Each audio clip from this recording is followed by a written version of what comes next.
La représentation 3D numérique aujourd'hui commence à être utilisée, diffusée. Néanmoins, la manipulation des représentations 3D reste complexe.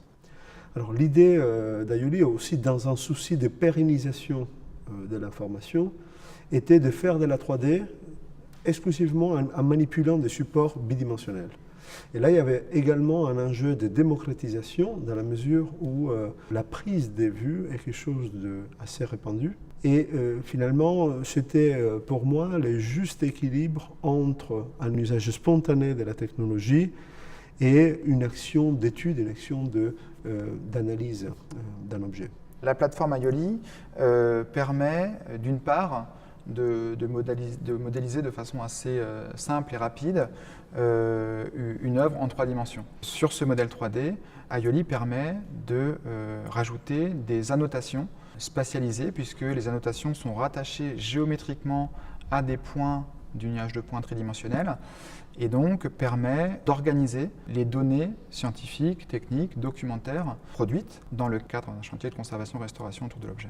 Utiliser un moyen d'enregistrement qui est très diffus nous permet effectivement de mieux bénéficier des collaborations et des apports complémentaires de plusieurs acteurs dans les temps, dans la mesure où l'idée qui est à la base du processus de spatialisation tridimensionnelle des images est une idée qui n'est pas figée à l'élaboration d'un modèle statique, mais qui est vraiment inscrite dans la constitution d'un continuum d'informations qui se cumule progressivement autour d'un objet, autour de l'œuvre.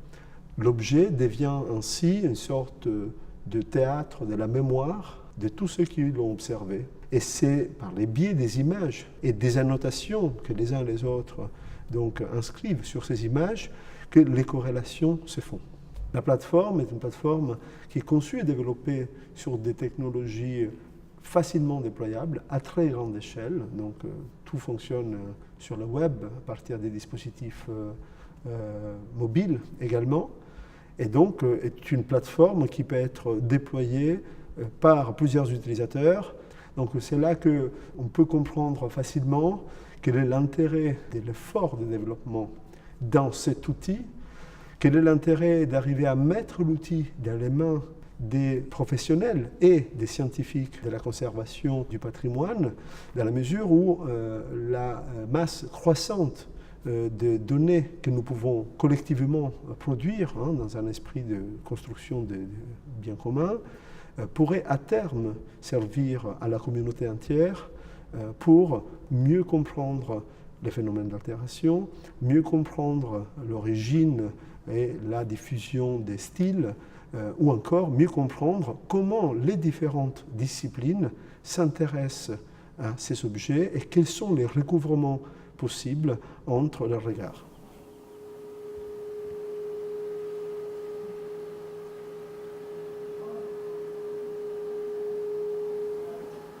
L'équipe Exoplanète du LAM est avant tout une équipe d'observateurs. Nous menons de grands programmes d'observation au sol sur des instruments comme par exemple le spectrographe SOFIE de l'OHP.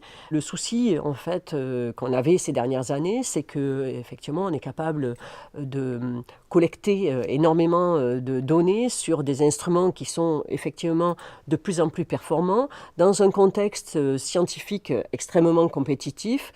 Et à côté de ça, ce qui nous manquait toujours, c'était des outils de modélisation pour aller un petit peu plus loin que la simple analyse des données et juste la mesure des paramètres fondamentaux des planètes qu'on observe.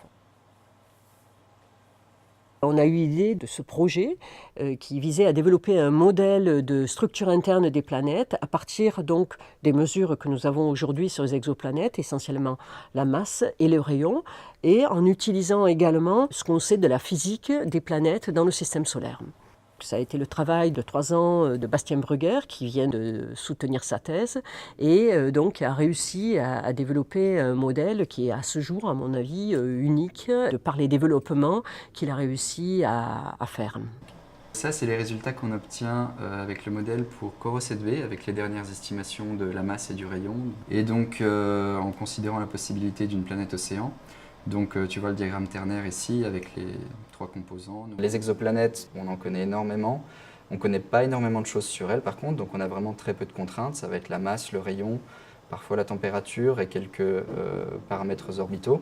Et le modèle va donc avoir la flexibilité pour gérer aussi ce type de planète qui n'existe pas dans le système solaire. Tout le défi en fait d'un tel modèle, ça va être d'avoir quelque chose qui va être à la fois capable d'être assez précis et assez poussé pour reproduire ce que l'on sait et ce qu'on arrive à observer dans le système solaire, et d'un autre côté, d'être assez ouvert et assez large pour pouvoir appréhender la vaste diversité qu'on observe aujourd'hui dans les mondes extrasolaires.